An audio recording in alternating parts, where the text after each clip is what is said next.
Get your hands on stylish t-shirts, hoodies, and more at wearbuff.com. That's wearbuff.com. And make sure to use the promo code TWB at checkout for 20% off your first order. Stay Buffalo proud with Wear Buff. The Buffalo Bills survived the New England Patriots and moved to 12-3 on the season this week on the Wandering Buffalo podcast. You're now listening to the Wandering Buffalo podcast with your host, Justin Goddard.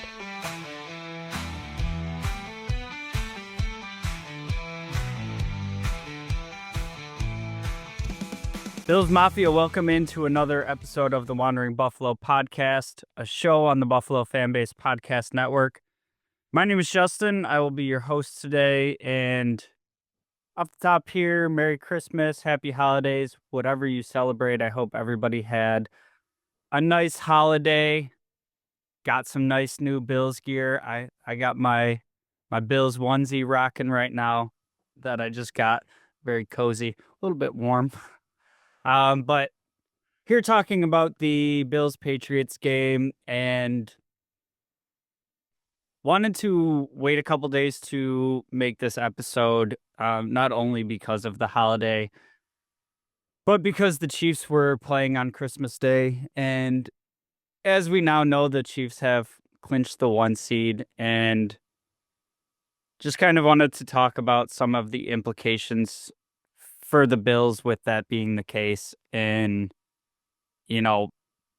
what the last 2 weeks of the season looks like here, and obviously talk about the game against the Patriots first, but then be able to look forward a little bit. And this game against the Patriots was not exactly what I was hoping for.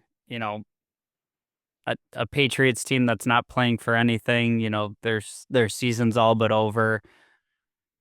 But going into the game, knowing that there's a lot of history between these teams, obviously in the same division, but Gerard Mayo being a former player that played against the Bills a ton, just a ton of continuity between the two teams, and just knowing division games are usually wonky and played a little bit tighter and whatnot. That being said, I wasn't expecting, this type of nail biter, but the Bills are able to come away with the win, which is obviously what matters most. I will say that there were some troubling things for me in this game, and the defense for me in this game kind of reminds me of that scene in Dumb and Dumber when he's like, just when I think you couldn't get any stupider, you go and fully redeem yourself. And that was the Bills defense for me. I mean, Drake May was looking like this all-pro quarterback, and then all of a sudden, after half, 3 consecutive drives that the Bills end the possession with a turnover, and all of a sudden, the defense was struggling all game, and then they, basically gift wrapped the win. I mean, the offense was struggling all day. There's the play from Groot that, it's a backwards pass. Groot lights up the receiver. I don't know what he did after that, if he just got too excited about the play, but he's kind of, to me, it looks like he was trying to, ensure that his feet were in the end zone before he recovered the ball. Taron Johnson comes out of left field and steals the touchdown. But that's 7 points right there. The Patriots, moving the ball inside the red zone. Cam Lewis makes his first career interception in the end zone. That's, at least 3, if not 7 points off the board there. So on a day that both the offense and the defense were struggling, the defense essentially finishes this one off and they do what they need to do to end up winning this game. And I think that's kind of been the story of the defense this year, and it's just been in varying degrees of sexiness, right? Like, they give up a lot of yards. They let teams move the ball, but they're an opportunistic defense. They force turnovers. Uh, they make they make plays in critical moments, and it's always hard to bank on that because it's not always sustainable in the NFL, but it's been what they've done really well this year. I do kind of keep in context with this game a lot of the injuries that the Bills are dealing with, and you know, it's hard for me to not worry too much about it because we've dealt with so many injuries in that have effectively been the reason seasons end in the playoffs. We're playing our fourth and fifth linebackers and cornerbacks dinged up and all that. And I've talked about it on this show in previous weeks. Nobody in the NFL cares that you're hurt. Nobody's going to have extra sympathy for you. Nobody's gonna take it easy on your cornerback too because CB1's hurt or any of that. Quite the contrary, they're going to target that, and I think we saw a lot of that in this game with Drake May just kind of targeting Bale Inspector when he was in the game and attacking Kyer Elam, who had a pretty up and down day. And the hope is, as we can now see that the Chiefs have secured this one seed, that there's not really much for the Bills to be playing for over these last 2 weeks. So, hopefully we can get healthy and gear up for this playoff run. But, as I say that, we actually come away from this game more banged up. Bale Inspector injures his calf again. Cam Lewis is dealing with an injury. Looks like against the Jets, for my money, I would bet that we see a Micah Hyde call up, which, not an ideal situation, but for what it's worth, if he's going to be, your break glass of in case of emergency player, might be good to get him some live game reps anyways.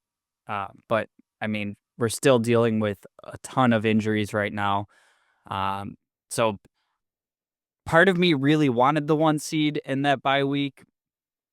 Part of me is kind of glad that the Chiefs, have it locked up and we know basically where we stand with 2 weeks left in the season and be able to, get right and get ready for this playoff push. There's even, Josh Allen dealt with the numbness in his right hand and it looks like he's fine and, took a real good shot to the funny bone. And, with it being that cold and all that, not surprised that feeling didn't come back right away, all that. But, is there a world where Josh Allen gets some time off in the next 2 weeks? You know, he's already been playing with a broken hand all season, comes away from this game with a little injury scare. I think there's a world where maybe we see him resting over the next 2 weeks. That gets into a whole other debate of the value of like resting players and, maybe them getting some rust as you go into the playoffs, all that. I don't know what exactly it will look like, but I can say, particularly on the defensive side of the ball, rest some guys. We're we're so thin in the secondary right now. The injuries to the linebackers are piling up again. You're going out to take on the Jets, who I don't didn't get the memo that their season is over. They're playing their hearts out right now to ruin their draft stock, which is super fun for me. But for me, this is a game where I'm calling up Micah Hyde. I'm playing Ulofoshio. I'm playing Joe Andreessen. I'm playing Kyer Elam again, whether or not the cornerbacks are healthy. And, anybody that is dealing with any sort of lingering issue, let them get some reps. Let's see what they got. I'll take this to the offensive side of the ball, too. James Cook, you've been on fire. have a seat this week. Like, it's to me, this team has already overachieved from what the preseason expectations were, what, all of the national narratives were this offseason. We've already overachieved. And I think getting healthy for this playoff run is uh, the biggest thing that the team can do to wrap a pretty little bow and a Super Bowl win on this season. But kind of getting back to the game here. Sorry, got on a little tangent. My thoughts are like both on the present and looking forward. Uh, but this was a game where Josh Allen didn't have his best game, and it's hard to watch those kinds of games because we're so used to Josh Allen being awesome and doing everything and everything being on the menu for him. And granted, it's with all the caveats of everything I talked about, this being a bad Patriots team, them not playing for anything, all that stuff on it. But I am encouraged that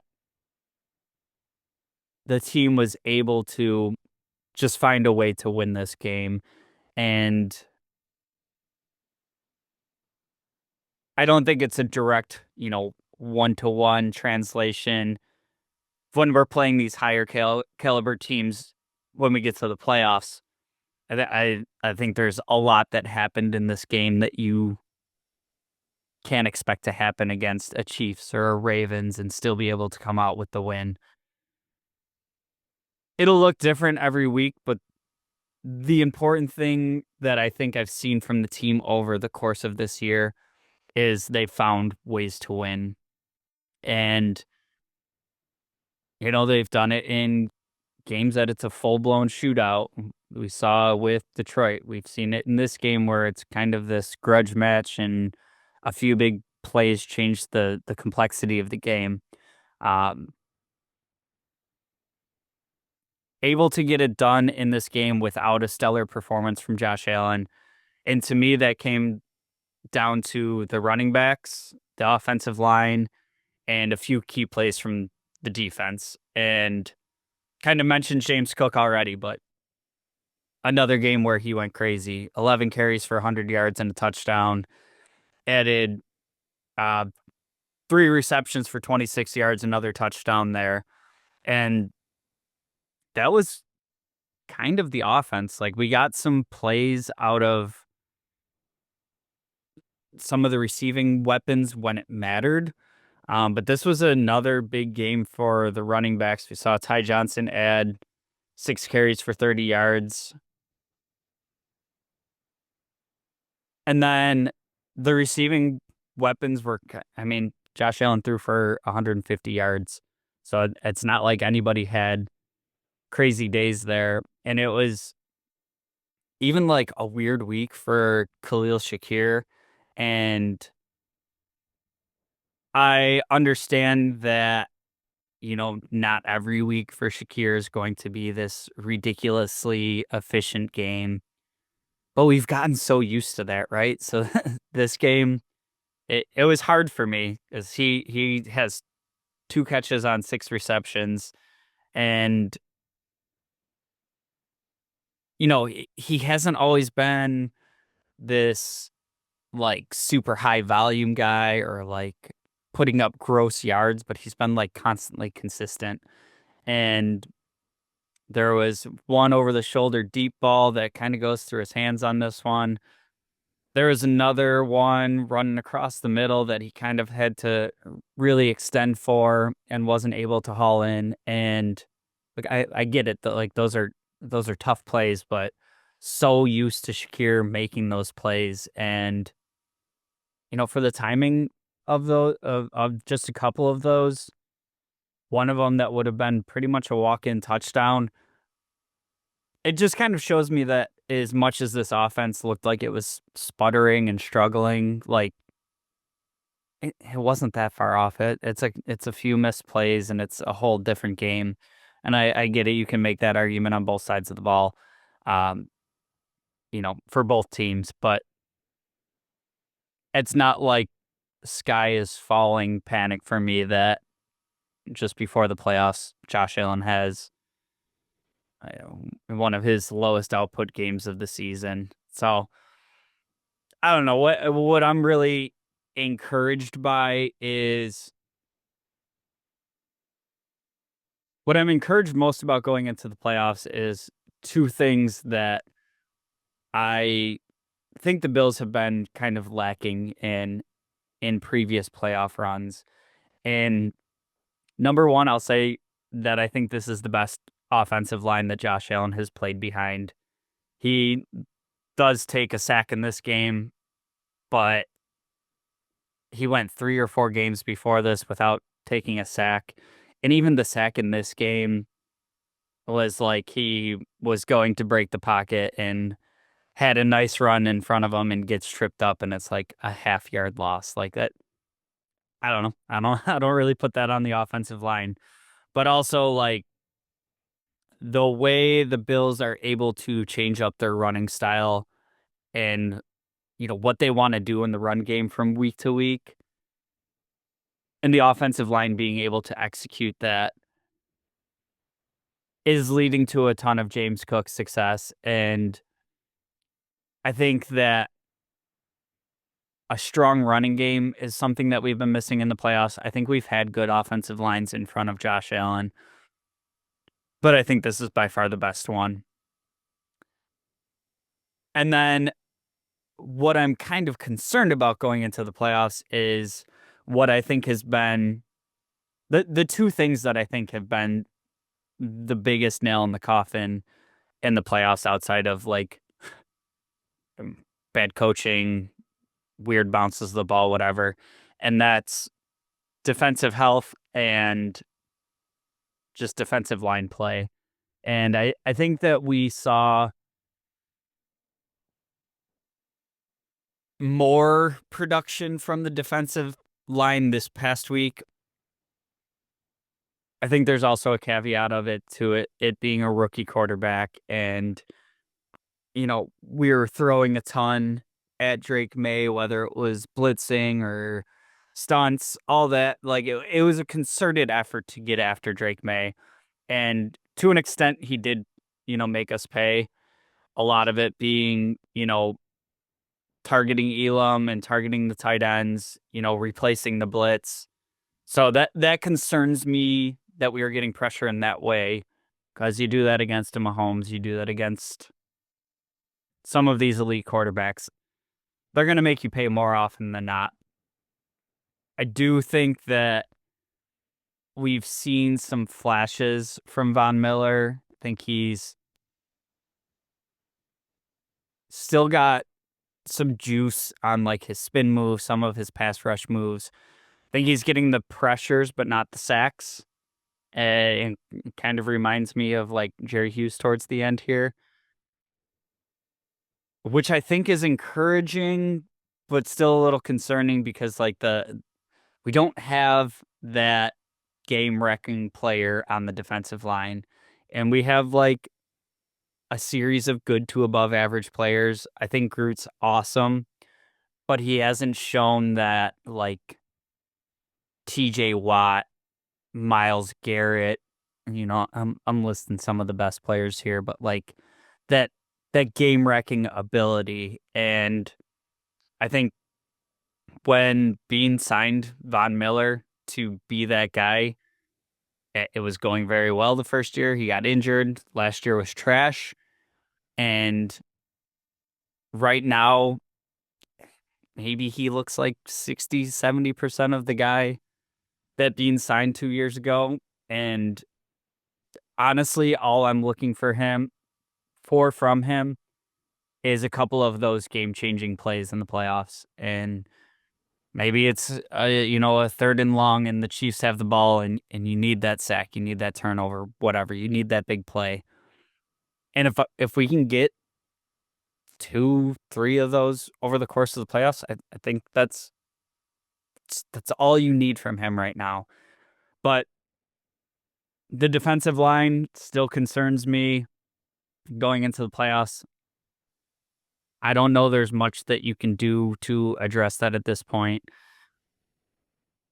We saw Shaq Barrett get released today from the Dolphins, and from what I read, if he is claimed by a team, he can't play again this year. If he clears waivers, he's effectively a free agent and can sign anywhere. Maybe that's maybe that's something we look at for a rotational pass rusher to finish off this year. Also saw um, something about Calais Campbell from also the Dolphins. They weren't able to trade him at the deadline, but there's talk out there of perhaps cutting him and letting him sign with another team to make a run at getting a ring. Now, to me personally, it seems like it would make a ton of sense for him to go back to the Ravens. It's a team that's right up there in contention. It's where he came from. There's a ton of reasons that make sense to me. Uh, To me, if that's like he's an old guy, I don't know, 38, 40. I don't know how old he is exactly, but to me that maybe as a player he's you know can objectively look at it and be like, I think the Bills have the best chance and sign here. He's not even released yet, so it's just, a moot point right now. But I think those two examples just show that there are potential things out there that we could, add into the mix. But I think you most likely have what you have this season. Um, so I think we've saw over the past couple of weeks some more stunts being used. I think that helps Ed Oliver be more effective. We've seen, at least playing against the Chiefs, like a very effective cage rush that keeps Allen Mahomes hemmed into the pocket and kind of limits his effectiveness. We'll see. Um, for the regular season, the hay's almost in the barn here. Like I said, I think the biggest thing that we can do over these last 2 weeks is just get healthy and hopefully be playing your best football as you head into the playoffs. Um, like I said, as of right now, I believe it's like 99% that the Bills are locked into the 2 seed. Looks like we're likely to play Denver or the Colts in the first round of the playoffs. And then second round it's going to likely end up being Baltimore, which is a team that I really wanted to avoid in the playoffs, but it is what it is. I try not to get too into looking at these seedings. And maybe it'd be a little bit different in the NFC. I think it's kind of the weaker conference right now. I think they're like more top heavy and then kind of fizzles out. But in the AFC, you're going at least like 1 through 5. You have good teams. You're gonna have to beat 3, 4 good teams to get it done. And the way the NFC is shaken out, uh, all the things that concern me about Baltimore and how they're built to run the ball and have an elite running back and all that's true for Philly as well. And I think Philly's the team that ends up in the Super Bowl from the NFC. So some of the teams that scare me the most for how they've built their teams, we're going to run into one of those teams at some point if we plan on winning a Super Bowl. So to me, the seeding outside of, having the 1 seed, it doesn't really matter to me. You have a team that's good enough to go win the games. You're either going to go do it or you're not. And it's kind of that simple to me. For the 1 seed, I